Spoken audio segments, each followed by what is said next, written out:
ప్రభు అయిన యేసుక్రీస్తు వారు కూడా యూదుల ద్వారా, స్వజనుల ద్వారా, పరజనుల ద్వారా, శాస్త్రుల ద్వారా, పరిసయ్యుల ద్వారా, రోమా అధిపతుల ద్వారా ఎన్నెన్నో తృణీకారాలు యేసు ప్రభు వారు అనుభవించారు.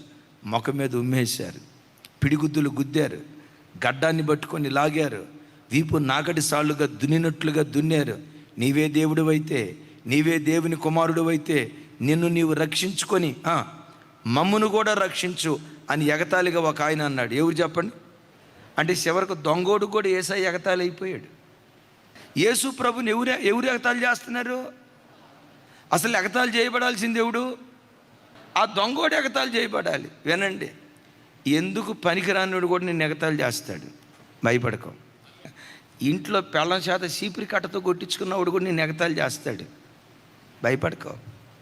ఆడు సిగరెట్ పెట్టుకుంటాడు, మందు బాటిల్ పట్టుకుంటాడు, పచ్చి తాగుబోతు.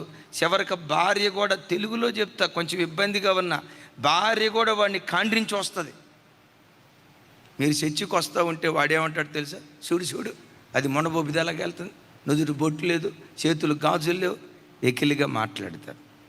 ప్రభా ఏంటి అభ్యంతరాలయ్యా, ఏంటి తిరస్కారాలయ్యా, ఏంటి ఎగతాళ్ళు, నేను ఎంతకాలం ఈ నిందలు భరించాలి ప్రభా అని కలవరపడకో. యేసుక్రీస్తే అంటారు, అభ్యంతరములు రాక మానవు. కొడుకులకు అభ్యంతరం అయ్యారా? ఏడవకో. కూతుర్లు అభ్యంతరం అయ్యారా? ఏడవకో. భర్తకు అభ్యంతరం అయ్యాడా? ఏడవకో. చుట్టూతో ఉన్న నామకార్థులు అభ్యంతరం అయిపోయారా? ఏడవకో. నిర్దేవులను ఆరాధించే దైవము కాని వాటి దగ్గర సాగిలపడే వ్యక్తులకు నీ ఒక ఆట వస్తువుగా మిగిలిపోయావా? ఏడవకో. ఒకరోజు వస్తుంది, ఈ తృణీకరించబడే వ్యక్తుల మధ్యలోనే, ఆ గోడ కట్టబడినట్లుగా తృణీకరించబడుతున్న వ్యక్తుల మధ్యలోనే నా దేవుడు నిశ్చయంగా నిన్ను నిలవబెడతాడు. నిశ్చయంగా నిన్ను నిలవబెడతాడు. యేసుక్రీస్తు వారే చెప్పారు, అభ్యంతరాలు రాక మానో. ఈ అభ్యంతరాలు ఎన్నొచ్చినా ఈ అభ్యంతరాల మధ్యలోనే దేవుడు నీ పట్ల తన కార్యాన్ని జరిగిస్తాడు.